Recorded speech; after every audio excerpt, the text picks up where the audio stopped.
All right, greeting, folks. This is lecture two of eschatology or introduction to eschatology. I'm very excited to finally delve deeper into some details regarding this particular branch of theology, which really carries such a tremendous level of importance. And I'm quite passionate about this branch of eschatology, and this is why I'm teaching it. And I really want to convey that passion over to you guys who are basically taking this course to know more about, what exactly are the end times, and I was very emphatically um, thorough about just the level of passion I had for the end times.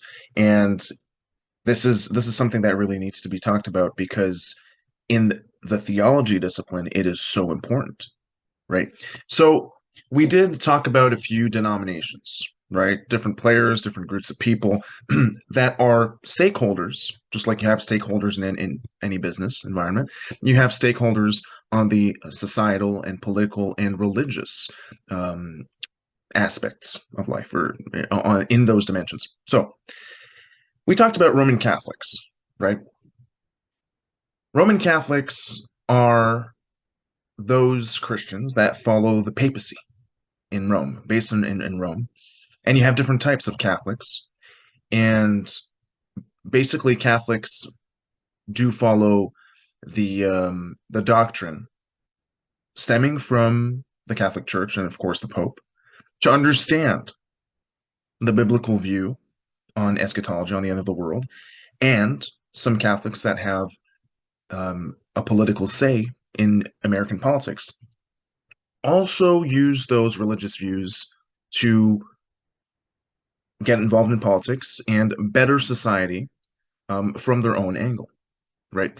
Now, the same can be said, or similar things can be said about the evangelical branch of Christianity, which is a form of Protestantism. Protestantism came about 500 years ago when you had a rift in the Catholic side of Christendom, of the Christian population of the world, especially in Europe. And obviously, Martin Luther started the Protestant Reformation, which led to Lutheranism, which is a Protestant version of Catholic practice, mainly based in Germany and in the Scandinavian countries, as well as in Finland, and of course in the United States and Canada, we do have Lutheran churches as well. Now, when it comes to evangelicals, evangelicals are Protestants that dissociated themselves from the Anglicans in the United Kingdom, and the Anglicans were formerly Catholic. So we have folks from Ireland and Scotland and England and Wales that developed a Puritan point of view, and then when they migrated to the United States, that Puritan mindset became, through the centuries, through the decades, evangelicals. And you have different types of evangelicals, some of which are Pentecostals, Baptists, non-denominational, and more and more.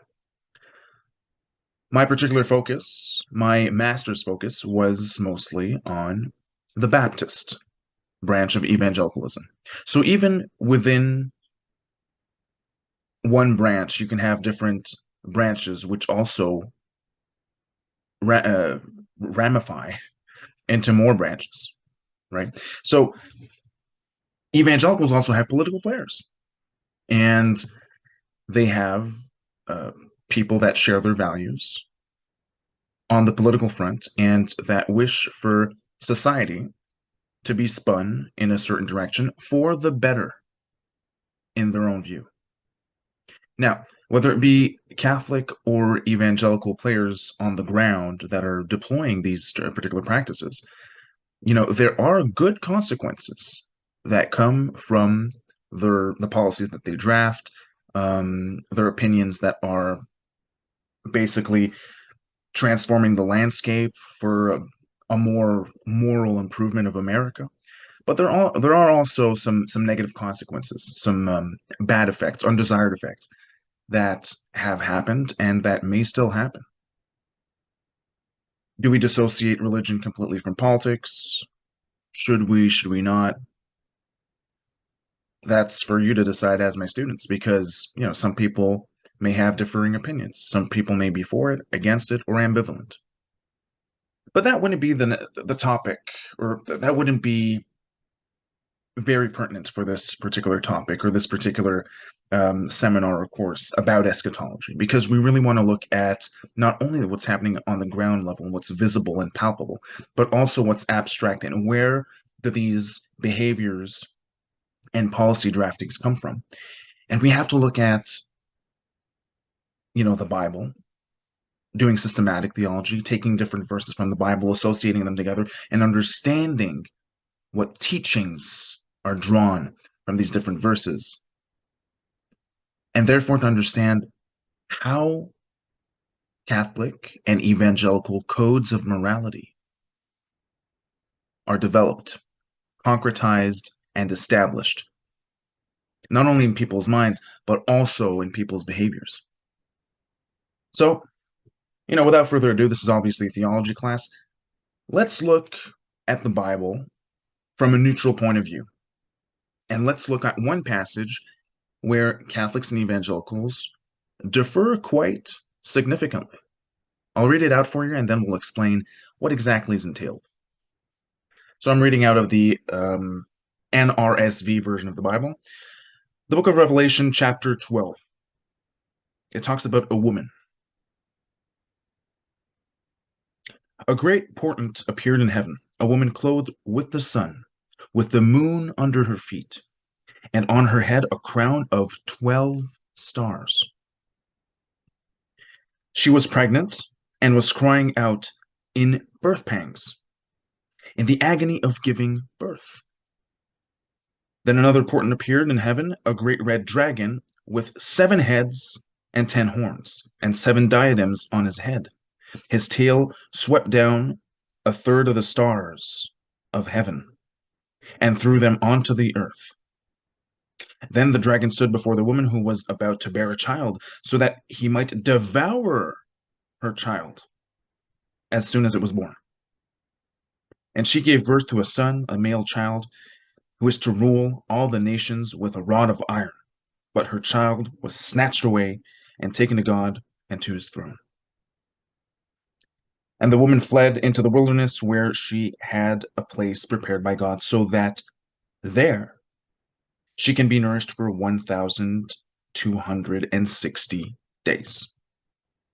So that was basically Revelation chapter 12, verses 1 through 6. Now, having read that, it does seem very fantastical. Who is this woman? Who is that dragon? Why is there a child?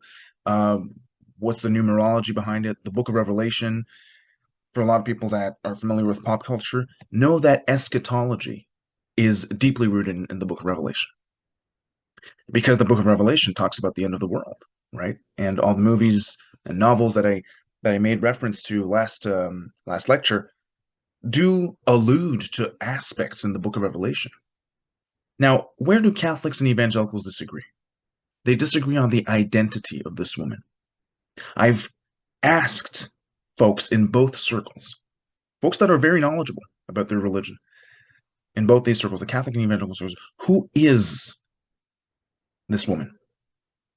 Catholics would obviously, reply that this is the Virgin Mary, and the child is Jesus Christ, who, according to the Bible, lived, died for people's sins, and then resurrected from the dead to save everyone's souls.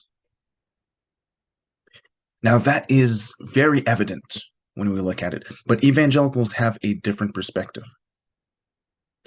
Despite the stark similarity with Mary, evangelicals would claim that there's an even deeper meaning to it, meaning that it would be those 12 stars would be the 12 tribes of Israel,